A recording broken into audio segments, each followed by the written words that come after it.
On va étudier un enseignement de l'Écoute Moran qui est basé sur l'explication du premier verset de la Sidra de Shemot. Vele Shemot ben Israël Abai Mitzrayma. Donc ça c'est un verset de la Torah. Et Rabbeinu il va expliquer ce verset avec quelque chose de très très intéressant. On va étudier ça. Rabbeinu il dit Mi Sherotse Eliskot le Tshuva, celui qui veut parvenir à faire Teshuva. Mais le mot que Rabbeinu a employé ici, Liskot, ça sous-entend un mérite et ça sous-entend un privilège. C'est comme une sorte de privilège. Un srout, c'est comme une sorte de privilège. C'est-à-dire que il veut obtenir le privilège de retourner vers Hachem. Il veut obtenir ce privilège-là. D'accord ? Alors, Rabbeinu il dit, Mi Sherotse Lizkot Litshuva, celui qui veut avoir ce privilège. Donc, ça sous-entend déjà dans les premiers mots de la phrase que c'est une chose qui est pas facile en soi. Et il y a cette notion de zrout, c'est-à-dire de privilège qui est employée, ça veut dire que c'est pas si évident. C'est pas si évident. Alors, Rabbeinu dit, comment il peut y arriver s'il le désire? Yé ragil be'amirat teilim. Il a qu'à s'entraîner à réciter des psaumes. Il a qu'à s'entraîner à réciter du teilim. Il a qu'à s'entraîner à ça. Yé ragil, ça veut dire qu'il doit prendre une habitude de réciter des teilim, du psaume. Ki amirat teilim mesugal l'itshuva. Parce que la récitation du Teilim, elle est propice pour faire Teshuva. Elle est propice pour faire Teshuva. La récitation du Teilim, elle favorise la Teshuva. Alors maintenant, encore une fois, ce qu'on a dit tout à l'heure, c'est-à-dire que Mi Sherotse Liskot et Teshuva, on a souligné le mot Liskot, c'est-à-dire privilégié. Et on a relevé le sous-entendu. C'est-à-dire que ça veut dire que c'est un privilège, c'est quelque chose qui n'est pas tellement accessible facilement. Mais là, c'est encore plus fort, parce que Rabbeinu emploie le mot Mesugal, qui vient du mot Segula. Et une Segula, ça s'appelle, la meilleure traduction qu'on peut donner en français du mot Segula, ça s'appelle un charme. Un charme, ça veut dire que c'est comme une espèce d'amulette. C'est une amulette, un charme. C'est un espèce de moyen plutôt surnaturel, un peu magique. C'est-à-dire que ça n'a pas de rapport de cause à effet dans l'expérience naturelle. C'est-à-dire dans l'expérience de ce qu'on fait, on dit celui qui veut chauffer sa maison, il a qu'à acheter du bois. D'accord ? Bon, mais on comprend parce que le bois chauffe, il s'allume et il chauffe la température et c'est comme ça qu'il chauffe sa maison. Mais maintenant, une ségoula, c'est une chose qui n'est pas en rapport connu avec l'effet qu'elle produit. Ça s'appelle une ségoula. Une ségoula, c'est une chose qui n'est pas en rapport connu, c'est-à-dire on voit pas du tout le rapport qu'il y a entre l'effet que la chose va produire et la chose elle-même. Ça s'appelle une ségoula. Et le Teilim, également, il est considéré par Rabbeinu comme une ségoula, c'est-à-dire comme un moyen presque magique de faire Teshuva. Pourquoi ? C'est très simple, parce que la Teshuva, on traduit ça par repentir, ou bien un retour sur soi-même, ou bien un retour vers la source, vers l'origine. Et la Teshuva, c'est quelque chose qui semble apparemment dépendre de notre réflexion.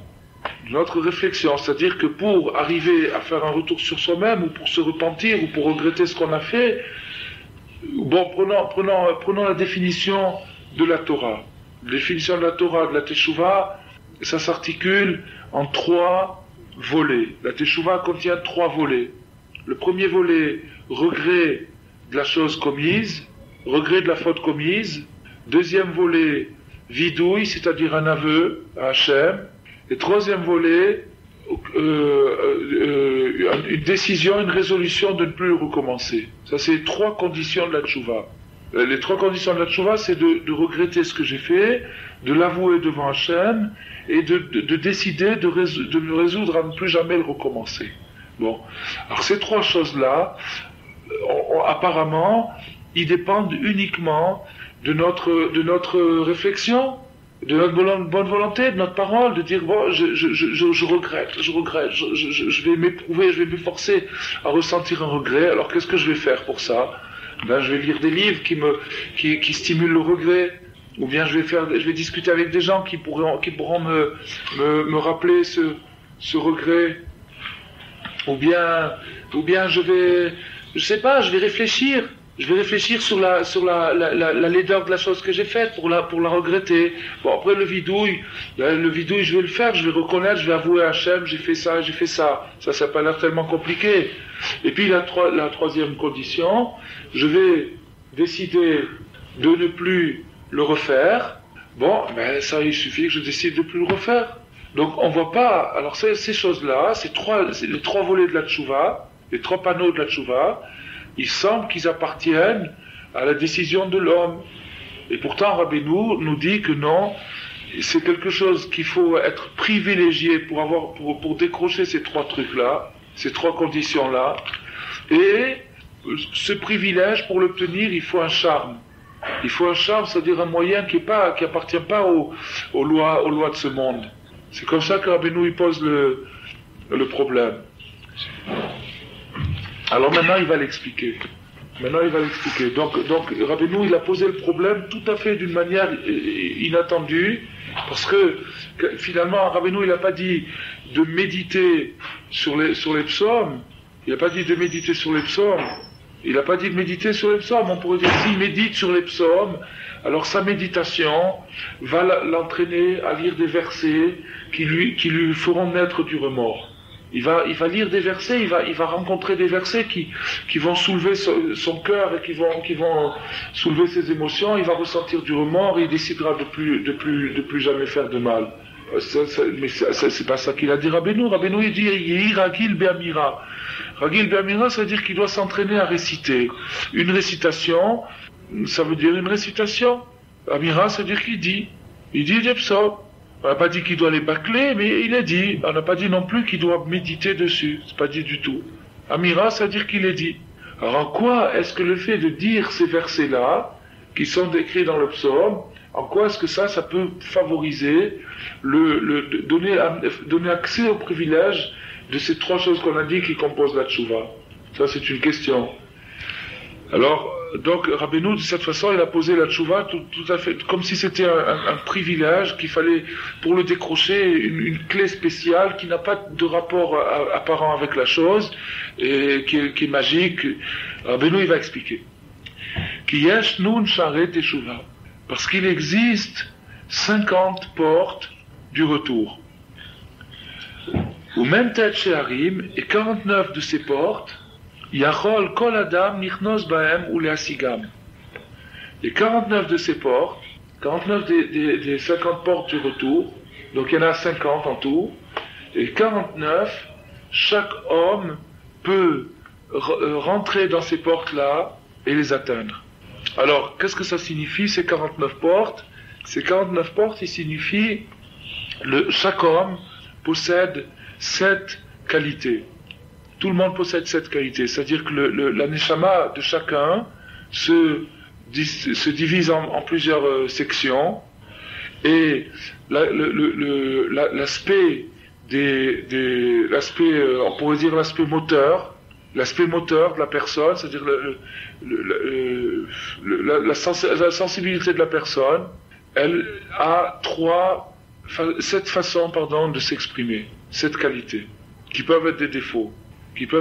C'est-à-dire que c'est des attitudes plutôt. Il y a 7 attitudes qui sont ambivalentes et qui peuvent être, si elles sont bien placées, des qualités, et si elles sont déplacées, des défauts. Et ces 7 qualités contiennent elles-mêmes 7 qualités. Chacune des 7 qualités contient 7 qualités. C'est-à-dire que ça fait 49. 7 fois 7, ça fait 49. Donc ces 7 qualités qui sont la structure d'une personne, c'est-à-dire la tendance à donner, la tendance à prendre, la tendance à l'équilibre, toutes les tendances, voilà, c'est les tendances plutôt qu'il faut dire. Il y a 7 tendances majeures dans la personne, et chacune de ces tendances, elles se subdivisent en 7 tendances encore. C'est-à-dire que dans chaque tendance, il y a encore 7 aspects de la tendance. Et ces 7 aspects, c'est les mêmes que les 7 qualités en grand, seulement c'est en petit. Donc, la démultiplication en tout, c'est 49. C'est-à-dire qu'en gros, bien sûr, parce qu'on peut encore aller plus loin, en gros, chaque personne a 49 traits de caractère. En gros, chaque personne a 49 traits de caractère. Alors, ces 49 traits de caractère, chacun peut les atteindre. Les atteindre, ça veut dire les cerner. Il peut arriver à cerner, il peut arriver avec du travail. Et c'est ce qu'on a dit tout à l'heure, c'est-à-dire qu'au lieu, par un travail logique, par une analyse, il peut arriver à cerner son caractère. C'est très dur, mais il peut y arriver.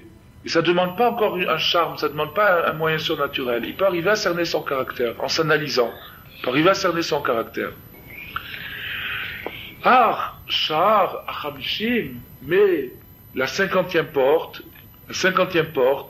Hu Brinat Tshuva Shel Hashem Yitbarach Be'atzmo Kaviechol.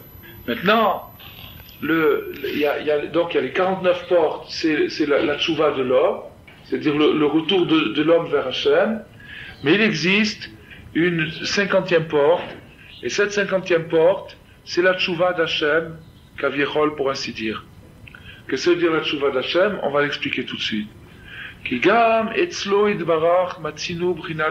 Parce que même chez Hachem, on a trouvé une notion de repentir.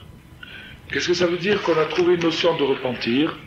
Ça veut dire que ça veut dire que Hachem il se repentit? Est-ce que Hachem il a fait du mal pour se repentir? Alors, la réponse c'est comme ça.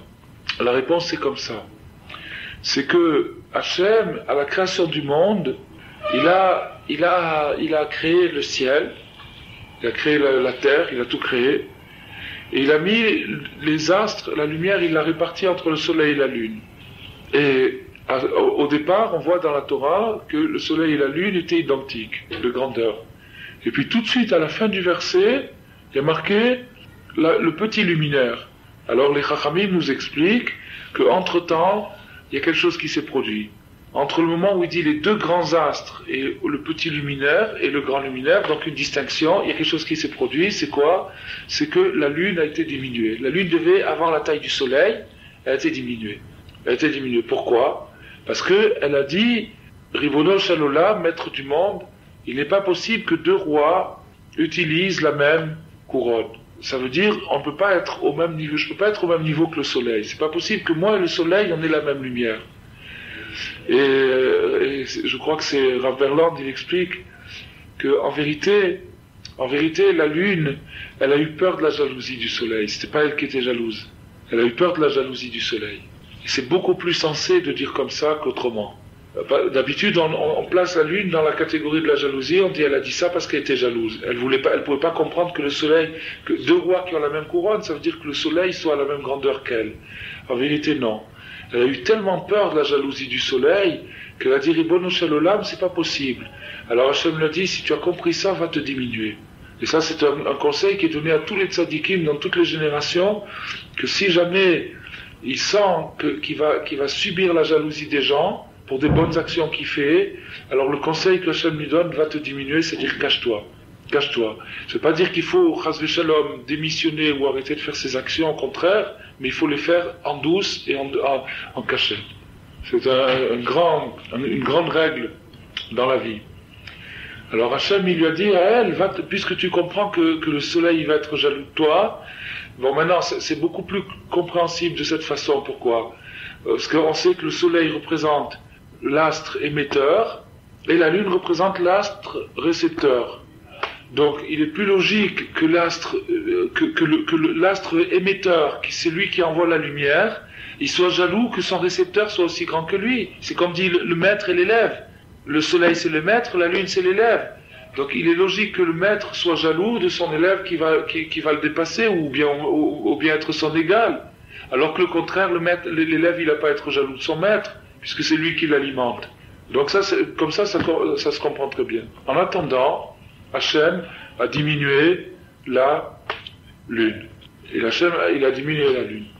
Et du fait qu'il a diminué la lune, bon maintenant, il faut le prendre, comme expliquent les Sfarim, à deux niveaux.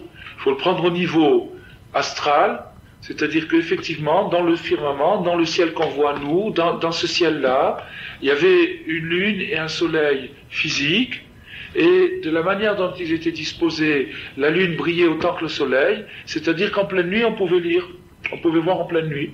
D'accord ? Et Hachem a fait un décalage, il a créé un décalage dans la position des astres, qui fait que la lune n'est plus le miroir qu'elle aurait pu être, qu'elle était au début, mais elle est dans un autre endroit, et selon l'axe où elle se trouve maintenant, elle ne peut pas refléter la pleine lumière comme elle l'aurait fait, si elle était dans le bon axe. Ça, c'est ce qu'il faut comprendre au niveau physique. Mais tout ce qui existe au niveau physique existe au niveau spirituel en plus fort, mais en moins visible, et donc il existe une lune spirituelle et un soleil spirituel. Et cette lune spirituelle et ce soleil spirituel, ils ont subi le même événement. C'est-à-dire que la même chose qui s'est produite dans ce monde-là s'est produite au même moment dans les mondes spirituels.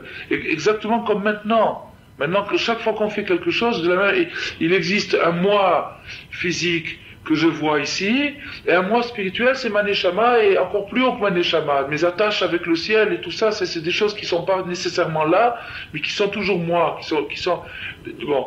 Au moment quand je fais quelque chose d'intelligent, de stupide ici, eh ben j'affecte mon moi spirituel dans les olamot, ou dans un sens ou dans l'autre, où je l'améliore, ou je l'empire, ou je l'abîme. Bon.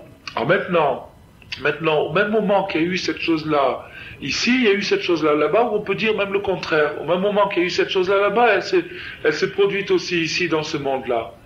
Ça veut dire quoi ? Ça veut dire que le soleil spirituel, c'est la sagesse, et la lune spirituelle, c'est la foi, l'acceptation de la sagesse. Donc, ça veut dire quoi ?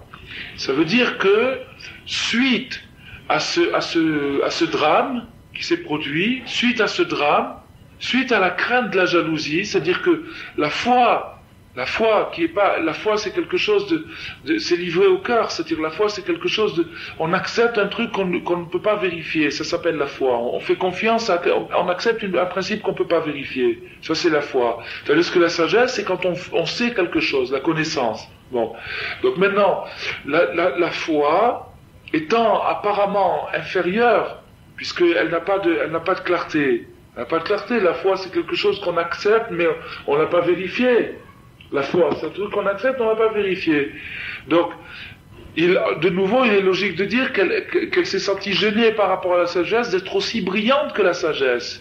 C'est-à-dire que si, quand on accepte un principe, on le voit aussi clairement que quand on nous l'explique, il y a quelque chose d'extraordinaire. Et alors, finalement, la partie de la connaissance, de l'explication, elle se sent diminuée par rapport à ça. Alors Hachem l'a dit, cache-toi. Mais ça, encore une fois, ça s'applique à chacun, c'est-à-dire que quand il a une foi très solide, très forte, qu'il a le mérite justement d'atteindre une foi, il vaut mieux pas trop briller là-dessus, parce que il peut attirer des accusations, il peut attirer de la jalousie.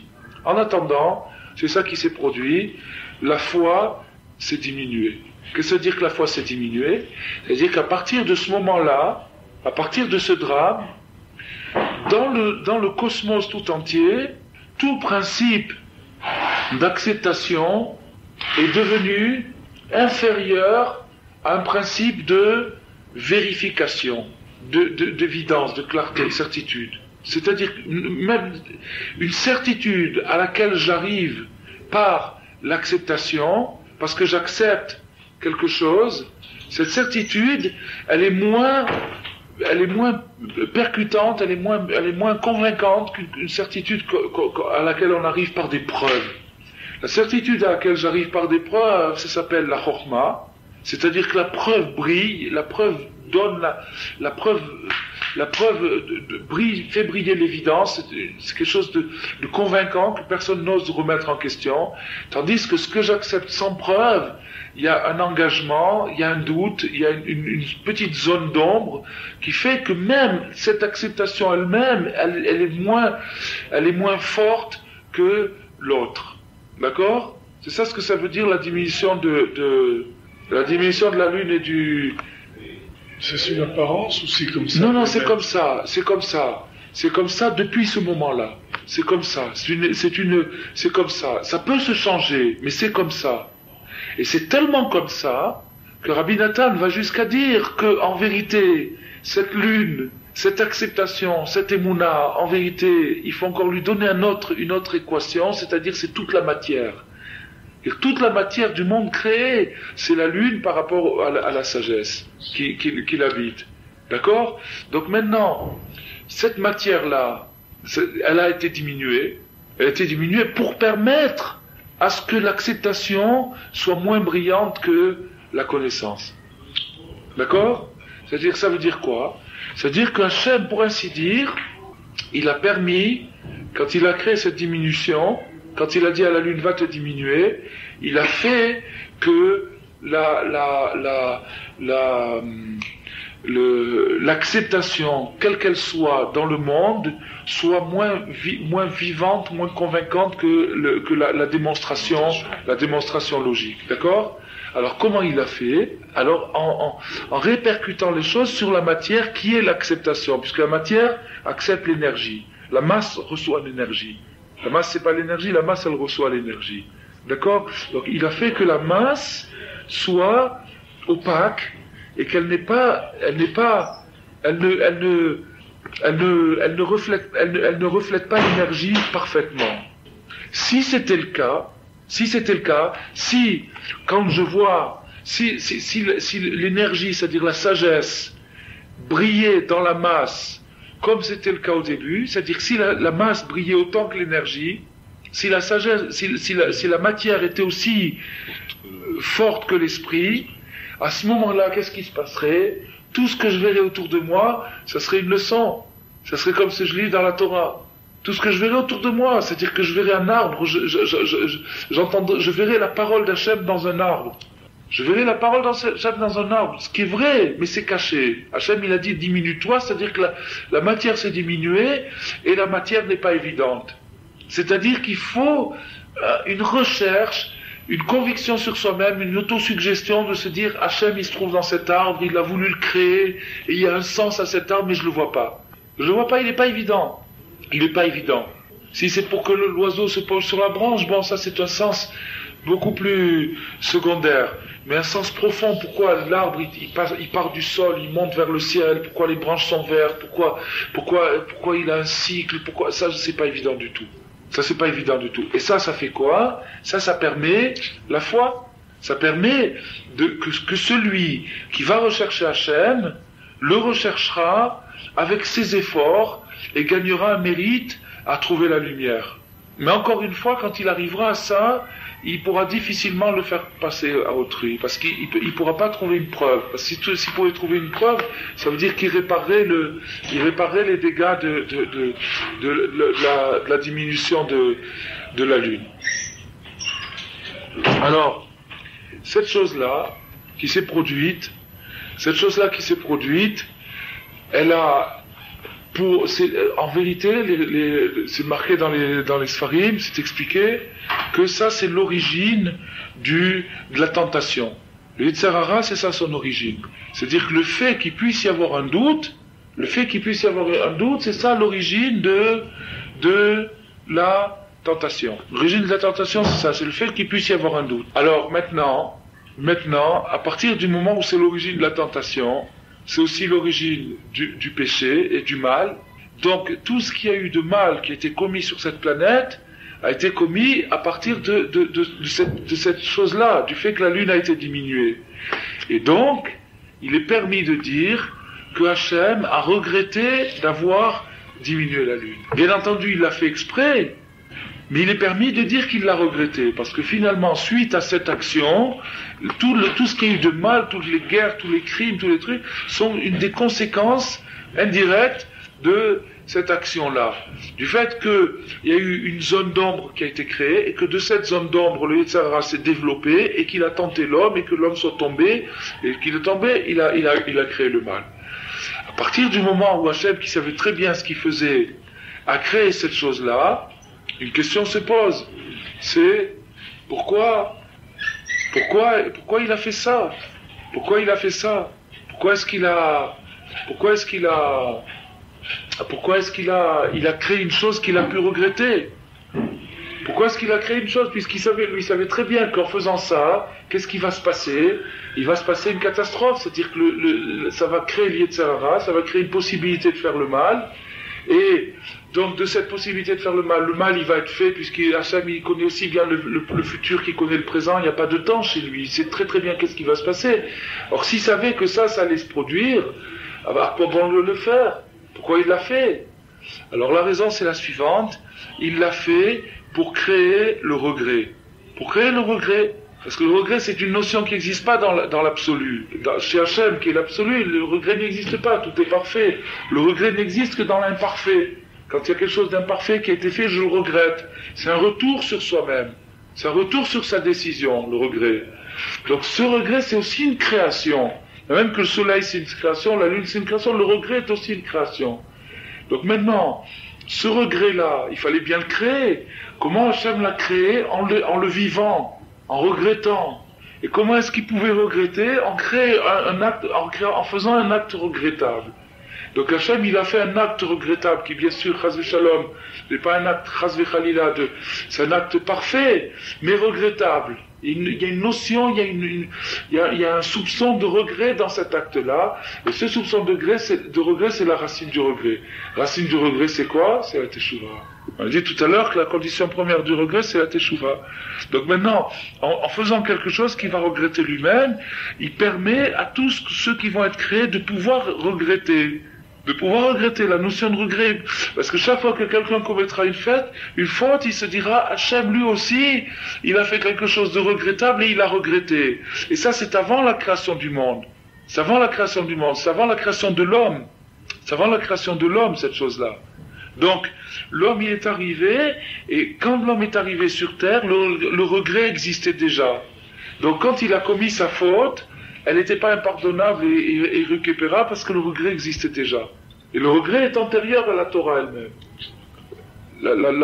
Sinon, il n'y aurait pas de pardon possible. Alors ça, c'est ce qui explique la tchouva d'Hachem. Comme il est dit, Shuvou Elai ve'ashuva alechem. Comme il est dit, revenez vers moi, et moi je reviendrai vers vous. Ve'ilu amentet sharet tchouva. Emprinat memtet otiyot sheyesh beshmot shne masar shifteka. Et si on ne le déforme pas, en se rassurant ou en s'inventant des choses rassurantes, automatiquement, dès la naissance, on ressent la crainte. D'abord, le monde, il est plus grand que nous, la crainte, elle est partout. Elle est dans les éléments, elle est dans ce qui nous entoure, elle est dans nos parents, elle est dans les animaux, la crainte, elle nous entoure. Donc la crainte est un sentiment naturel. Bon, maintenant, la crainte d'Hachem, c'est-à-dire de l'origine, du Créateur qui a créé toutes ces choses-là, et donc qui domine tous ces éléments, elle est encore plus profonde et elle est encore plus vraie. Au fond, tout le monde voudrait craindre. Au fond, tout le monde voudrait. Seulement, pourquoi les gens ne craignent pas? Parce que, justement, ils s'inventent une culture qui déculpabilise ou qui dévie la crainte ou qui la place sur d'autres choses, qui la place sur d'autres causes qu'Hachem. C'est ce qui s'appelle Avodah Zara. L'idolâtrie, c'est ça, c'est-à-dire de placer la crainte sur la crainte du patron, ou la crainte du chef, ou la crainte de... Bon, comme il a dit, Rav Berland, il a dit, le monde entier, il a peur de Reagan, et Reagan, il a peur de Gorbatchev, et Gorbatchev, il a peur de sa femme, et sa femme, elle a peur d'une araignée.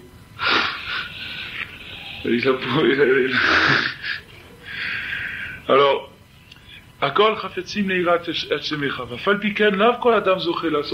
Et même qu'au départ, il y a un sentiment de ira, de crainte, c'est-à-dire que tout le monde voudrait bien se soumettre à Hachem et faire ce qu'il veut, faire sa volonté, mais c'est pas tout le monde qui y arrive, puisqu'on a dit tout à l'heure que c'était un privilège, et qu'il fallait un charme spécial pour arriver à ce privilège. Alors pourquoi? Alors Benoît il dit, parce qu'il y en a un, il y en a un qui n'a pas du tout de déclic. Il n'a pas le déclic, l'Itorerut c'est le déclic. Il n'a pas le déclic pour faire tchouva.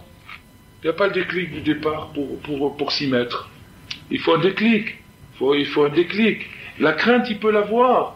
Mais le déclic de regretter ce qu'il a fait et de rentrer dans le processus de la tchouva, de rentrer il n'a pas le déclic. Il n'a pas le déclic. Même si quelqu'un il a ce déclic, c'est-à-dire qu'il a senti qu'il faut faire ça, il faut regretter, il faut faire vidou, il faut décider de plus le faire. Il a senti le déclic. Et nos zoché, l'yagia el haot v'achar shel tshuva shayachlo.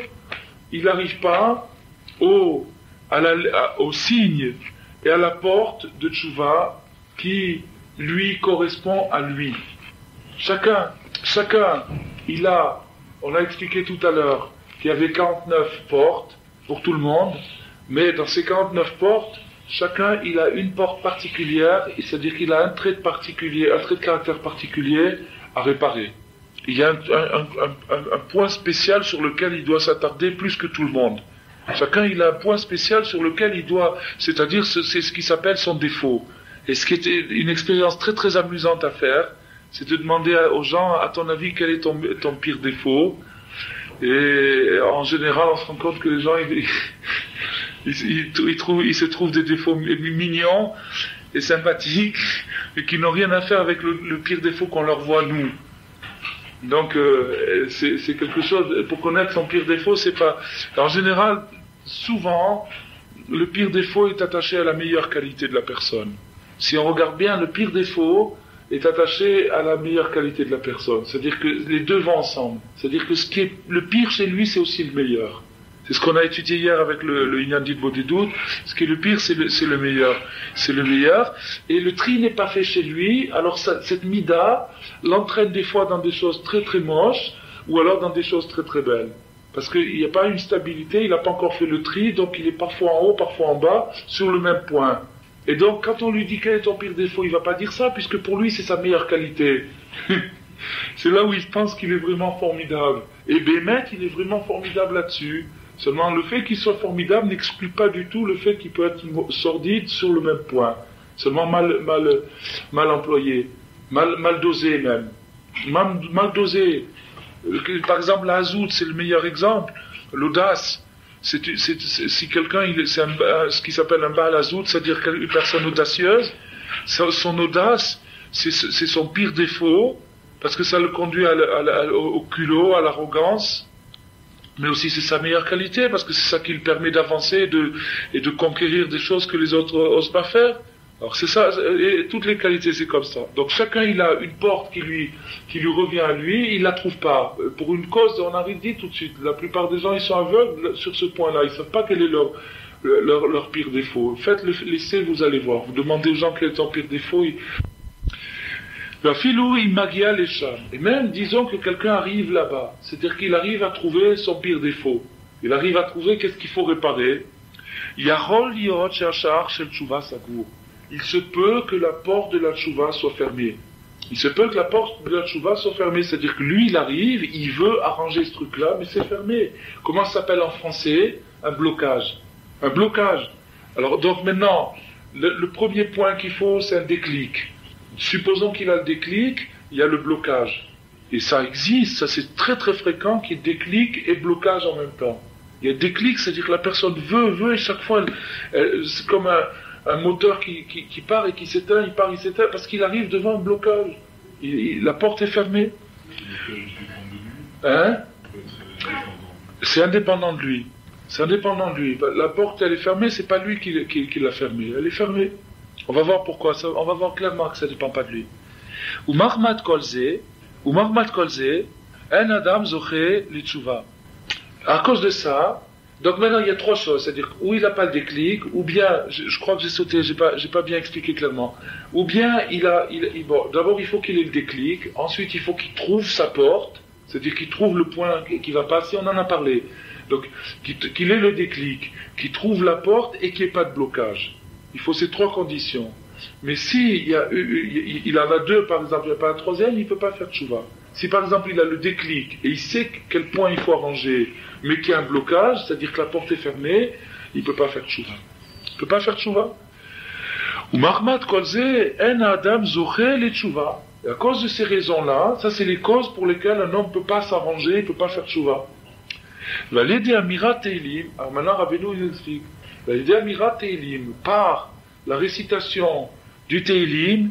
Afilou mi shenlo shum itorerut le tchouva. Même si quelqu'un n'a aucun déclic. Alors attention, là il y a une finesse. Il n'a aucun déclic, ça ne veut pas dire qu'il n'a pas pris conscience, qu'il n'a pas de la crainte. Il a de la crainte. Il a de la crainte, il sait que ce qu'il a fait c'est mal. Mais il n'y a aucun déclic. Le cœur est froid comme une pierre, il est dur comme une pierre, il n'y a pas de déclic. Ça démarre pas, ça. Il n'a pas envie. Il n'a pas envie. Il sait que c'est ça qui est bien, mais il n'a pas envie. Alors Rabbeinu nous dit que même une personne qui n'a pas envie, c'est-à-dire qui est froid et insensible par rapport au mal qu'il a commis lui-même, et que sa conscience réprouve, c'est-à-dire que lui il juge que c'est mal, mais il n'y a aucun déclic dans son cœur d'arranger ça. Il sait, ouais, effectivement, je reconnais c'est mal, mais ça ne me touche pas. Ça ne le touche pas. Il est insensible à sa propre... Alors, en disant des Teilim, ou mitorer la sotchouva, le livre de Teilim possède la force de provoquer le déclic. Il provoque le déclic, c'est-à-dire que les mots qui vont rentrer dans son oreille, ils vont petit à petit, d'un seul coup, ils vont provoquer un déclic. Petit à petit, ils vont entrer jusqu'à ce qu'ils vont provoquer le déclic. Même le type qui est froid, insensible et glacial devant le mal qu'il a fait, bien qu'il le réprouve, qu'il craigne Hachem, mais ça le touche pas. Le Teilim va émouvoir ce cœur-là et lui faire ressentir une itorerut, c'est-à-dire une envie vécue d'arranger les choses.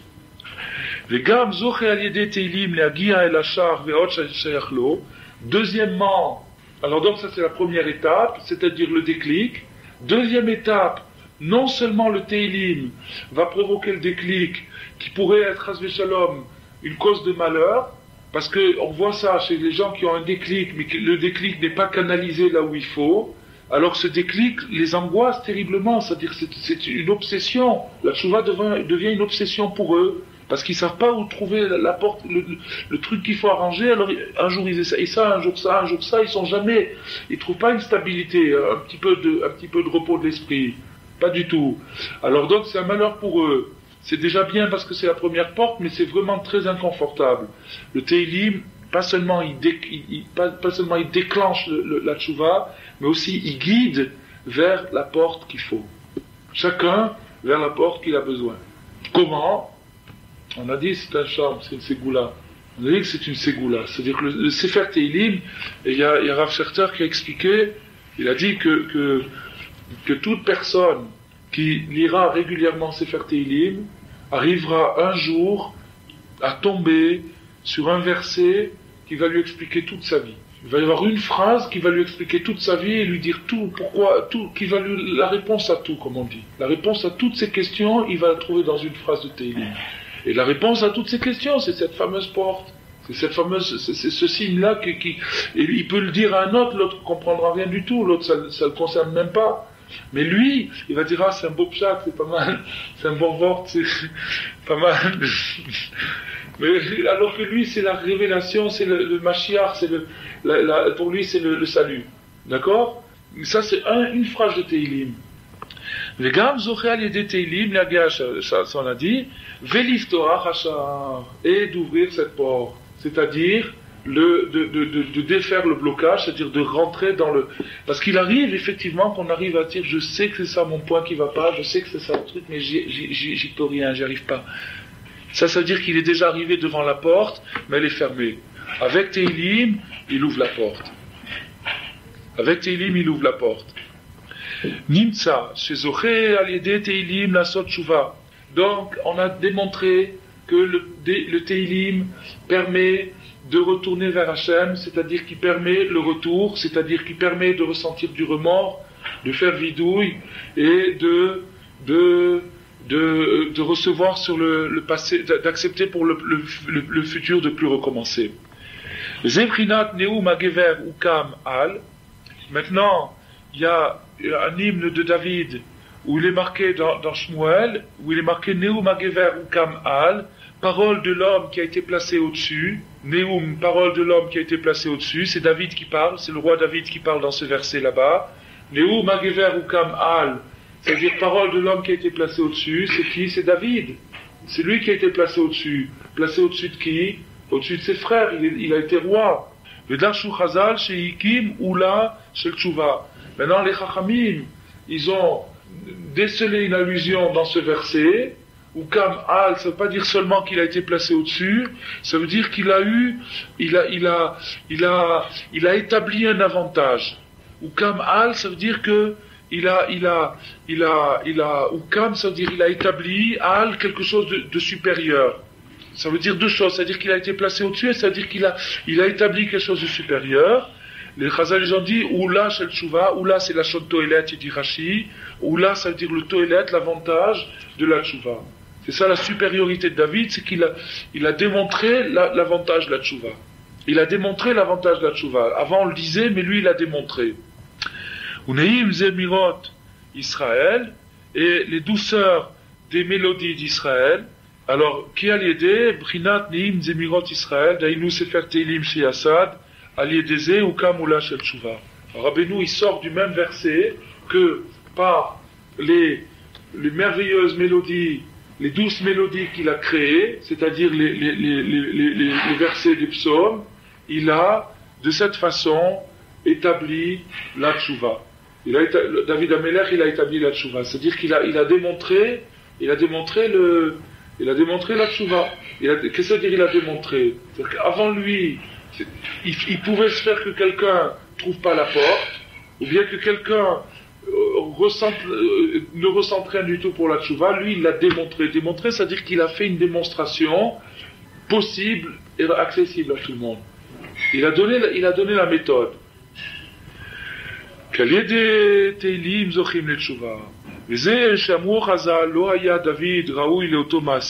ça qu'ils ont dit les Chachamim. David, il n'était pas du tout le roi David. Il devait pas lui arriver ce qui lui est arrivé avec Bathsheba. Ça devait pas lui arriver. L'histoire de Bathsheba devait pas lui arriver. Et là, seulement, ça s'est produit, il a pour ainsi dire été poussé dans cette histoire-là, malgré lui, pour pouvoir, lui aussi, à son tour, éprouver le remords. Le roi David, c'était un tzaddik, comme il n'a pas eu beaucoup, c'était le 7e pilier, c'est le 4e pilier de la Merkava, le 7e berger, c'était un homme, le Midrash nous dit que partout où le roi David allait, il ne voyait que l'aspect spirituel des choses, ce qui veut dire ce qu'on a dit tout à l'heure, c'est-à-dire que lui vivait la réparation du monde, c'est-à-dire que la matière est aussi brillante que l'esprit, il vivait ça tout constamment, il vivait que partout où il allait, il voyait que la Ruchniut, il n'a jamais vu que la Ruchniut des choses, le roi David. Donc comment un homme qui voit que l'aspect spirituel des choses peut tomber dans quelque chose, dans un acte de ce genre, bien qu'il n'y ait pas eu de transgression, mais malgré ça, pour lui, c'était quand même regrettable. Alors, la Gemara dit, ça ne devait pas lui arriver, mais il y a été précipité pour pouvoir ressentir le regret. Donc lui aussi, comme de la même façon que Hachem, il a fait quelque chose de regrettable qui n'était pas un péché, le roi David a fait quelque chose qui n'était pas un péché, puisque Bathsheba était totalement permise, elle avait donné un guet, elle avait reçu un guet de son mari, donc elle était totalement permise. Bon, il y a encore beaucoup d'explications là-dessus, c'est-à-dire qu'en plus, David Ameler a vu par Ruach HaKodesh qu'elle lui était destinée, mais, malgré ça, il y a eu une légère erreur de commise, dans laquelle il a été poussé, et cette erreur, bien que ça n'a pas été un péché, il a amèrement regretté toute sa vie. Il a amèrement regretté toute sa vie. D'abord, première conséquence de l'erreur, il a été condamné à 20 ans de travaux forcés. Travaux forcés, ça veut dire une avoda sans aucun or, c'est-à-dire un travail, un service d'Hachem sans inspiration. Il n'a pas eu la Shekhinah pendant 20 ans. 20 ans de travaux forcés. Des travaux qui n'ont pas où il sent pas l'inspiration, le plaisir de faire ce qu'il faisait. Mais malgré ça, il s'est maintenu, il n'a pas craqué, et au contraire, il s'est exprimé par la poésie des psaumes, par le Teilim. Et cette expression, l'expression de son remords, d'une faute qu'il n'a pas commise, mais d'une chose très regrettable, parce que les Mefarshim nous disent, s'il n'avait pas fait ça, c'est-à-dire que s'il ne s'était pas marié si rapidement avec Bathsheba, il se serait quand même marié avec elle. Elle, c'était la réincarnation de Chava, et lui, de Adam Arishon. Et donc, il se serait marié avec elle, et l'enfant aurait été Mashiach. Le petit garçon qu'ils ont eu, qui est Niftar, ils ont eu un petit garçon qui est mort, David et Bathsheba, le petit frère de Shlomo Ameler, le premier, lui, c'était Mashiach. Et pourquoi ça n'a pas été Mashiach? À cause de la précipitation qu'il y a eu. Alors, maintenant, David Ameler, il a pu regretter toute sa vie qu'à cause de lui, il n'y a pas eu Mashiach, alors qu'il n'a fait aucune faute. Donc, on ne peut pas trouver un homme qui a ressenti autant de regrets que lui, bien qu'il n'ait pas péché. Et ayant ressenti ce regret, et lui, sachant exactement qu'est-ce que toutes ces choses veulent dire, il a tapé à la porte de la Tchouva pendant des années et des années et des années et des années, et le résultat, c'est le livre des psaumes. Le résultat du livre des psaumes, c'est un homme qui a ressenti le regret pendant des années et qui l'a exprimé. En vérité, il a écrit beaucoup plus que ça, il a écrit des milliers de psaumes. Chaque jour, il faisait un psaume. Mais ceux qui ont été retenus, c'est juste ceux qui sont universels, qui concernent tout le monde, où tout le monde peut se retrouver dedans. Alors c'est pour ça qu'Hachem a fait ça. Nimsa Shikar Ora Tatshuva Yede David Ameler. Donc maintenant, l'indication de la tchouva, c'est par le roi David, c'est lui qui indique la tchouva. Veikar Atchouva Shal David Ameler ou Sefer Teilim, et lui, sa tchouva, c'est le Sefer Teilim, c'est-à-dire David Ameler, c'est ça, c'est ce qu'il nous a laissé, la aura de la tchouva, voilà, tu veux faire tchouva, prends ça, prends Teilim. Ikar Ora Tatchouva Shal David Ameler ou Sefer Teilim. L'indication de David Ameler, elle est là-dedans, elle est dans le Teilim. C'est sa démonstration. Sa démonstration, elle est dedans. C'est pas quelque chose qui a été vécu une fois, c'est quelque chose qui est là aujourd'hui dans le Sefer Teilim pour tout le monde. Shamro Beitorerut Gadol Meod, il a dit avec une énorme émotion. Lui, il avait l'émotion. Ou Beruach HaKodesh, avec l'aspiration. Ah, Tchekol Echad Vechad. On a dit tout à l'heure, il y a 2 minutes, que pendant 20 ans, il n'a pas eu d'inspiration. Il n'a pas eu d'inspiration au niveau révélé, évident et super éblouissant qu'il avait avant. Mais il a eu l'inspiration suffisante d'écrire ce qu'il a écrit d'une manière kadosh, c'est-à-dire Ruach HaKodesh, c'est-à-dire que ça fait partie de la Bible, c'est dicté par Hachem. C'est dicté par Hachem. Mais lui, il n'a pas ressenti pendant 20 ans le plaisir dans ce qu'il faisait.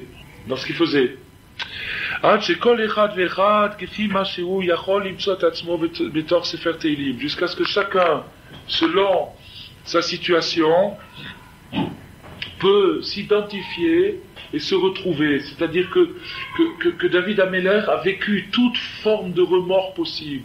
Il a vécu tous les regrets que le cœur humain peut ressentir, il les a sentis, lui. Il les a sentis. Donc, il a vécu ça. Alors, puisque lui les a sentis et qu'il les a exprimés, donc nous on peut les retrouver puisqu'ils sont là. Il suffit d'ouvrir le livre, ils sont là. Veliskot, les tchouva, les Amira Teilim, il peut arriver à faire tchouva grâce à Sefer Teilim. Et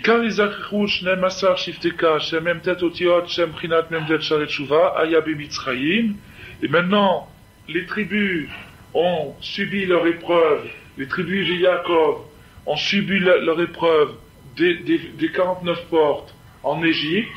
C'est une chose connue qu'en Égypte, ils sont descendus jusqu'à la porte, à la 49e porte du mal. Ils ont subi leur épreuve en Égypte. Chez Uprinat Mitzar Agaron. Et l'Égypte, elle se retrouve, il y a l'Égypte géographique, mais il y a aussi l'Égypte de chacun, et l'Égypte de chacun, c'est au niveau du gosier. Le gosier, ça représente l'Égypte. Pourquoi c'est le gosier? Parce que le gosier, le cou, c'est la partie la plus fine du corps. C'est-à-dire que c'est en même temps la liaison entre la tête et le corps, le gosier, et en même temps c'est la liaison où la tête devient plus fine, plus étroite, et le corps est beaucoup plus fin que sur tout le reste. Donc ça s'appelle Netzar à Garonne, c'est-à-dire le passage, le défilé étroit de la gorge. Ça c'est l'Égypte, géographique de chacun. Chacun il a une Égypte à lui. Shehu Brinat Tshuva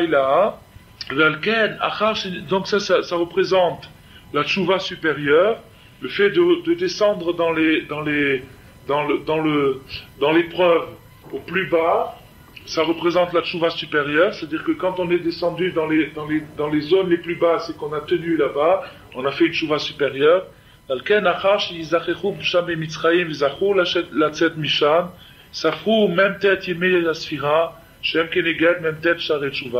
Après avoir vécu en Égypte, ils ont compté 49 jours, les enfants d'Israël ont compté 49 jours, qui correspondent aux 49 portes de la Teshuvah.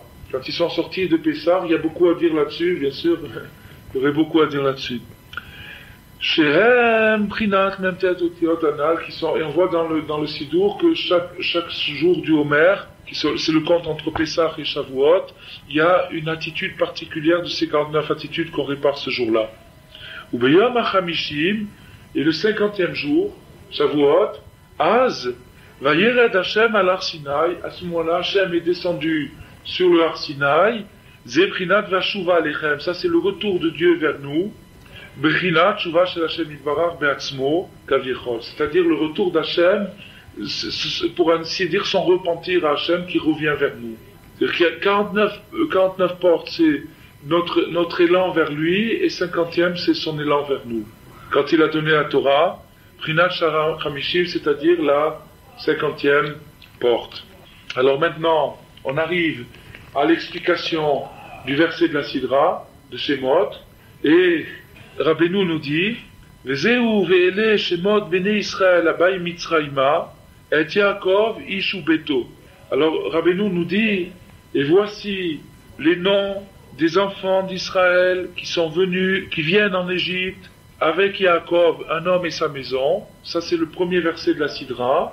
Sofet Tevot, Emotiot Tehilim, Veotiot Teshuvah. Maintenant, dans ce verset, les initiales de la fin, c'est-à-dire plutôt les lettres finales de ce verset, c'est-à-dire chaque mot de ce verset possède une lettre finale, et si on additionne, si on met ensemble les lettres finales de ce verset, on obtient deux mots, le mot Tehilim et le mot Teshuvah. On obtient le mot Tehilim et le mot Teshuvah, il n'y a qu'à regarder le mot Tehilim et le mot Teshuvah. Quel est des Tehilim, Zochim et Teshuvah? Ça veut dire quoi? Alors maintenant, de quoi il parle ce verset? C'est pas n'importe quel verset aussi qui dit ça. C'est le verset qui parle des noms des enfants d'Israël, c'est-à-dire des 49 lettres qui forment les 49 portes. Et donc sur ces 49 portes, il est marqué Tehilim, Teshuvah. Que si tu veux ouvrir ces portes et rentrer dans ces portes, dis des Tehilim. Dis tes Tehilim. Shehi Brinat Shemot Bene Israël Abai Mitzrayma, c'est-à-dire les enfants d'Israël qui viennent en Égypte, c'est-à-dire qui descendent. Mitzrayim, on a expliqué déjà, c'est l'angoisse, c'est-à-dire que chaque exil a sa particularité, et l'exil d'Égypte, c'est l'exil de l'angoisse, l'exil de la gorge serrée. La gorge serrée, c'est-à-dire, la gorge serrée, c'est la parole qui ne peut pas sortir, on ne peut pas s'exprimer, on ne peut pas chanter, on ne peut pas prier. Ça, c'est l'exil d'Égypte. Alors, chaque enfant d'Israël, dans sa vie, doit passer en Égypte, c'est-à-dire qu'il doit être angoissé à un moment de sa vie, et pour sortir de ça, il faut qu'il dise des Tehilim. Qui même tête Sharet Tshuva, Prinat, même tête Otiot, Sheyesh Beshmot, Bene Israël Abai Mitzrayma, les Izakersham. Parce que les 49 portes de Tshuva correspondent aux 49 lettres des enfants d'Israël qui viennent en Égypte pour se purifier, pour vivre une épreuve qui leur permettra de se purifier. Et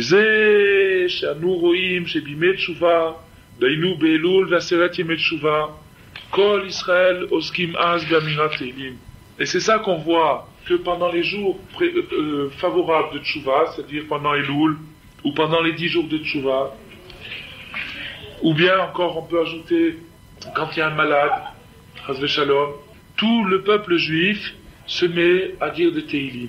C'est ce qui, tout de suite, quand on veut faire Tchouva, l'arme qu'on saisit tout de suite, c'est le Teilim.